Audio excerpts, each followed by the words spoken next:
Rabale police station हद्दीत शुक्रवारी सकाळी 8 ते 9 वाजताच्या दरम्यान सरदार वल्लभभाई पटेल यांच्या 150व्या जयंतीनिमित्त एकता दौंड आयोजित करण्यात आली।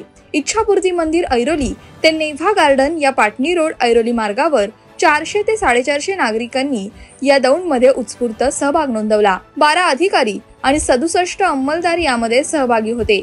सामाजिक शैक्षणिक क्षेत्रात काम करणारे नागरिक, विद्यार्थी, प्रिंट आणि डिजिटल मीडिया प्रतिनिधी यांनी देखील यामध्ये सहभाग घेतला। सुरुवातीला एकता दौंडच्या आयोजन बाबत माहिती देण्यात आली, नंतर सायबर अवेअरनेस बाबतीत सूचना दिल्या आणि सायबर गुन्ह्यांच्या बाबतीत देखील काळजी घेण्याचं आवाहन केलं।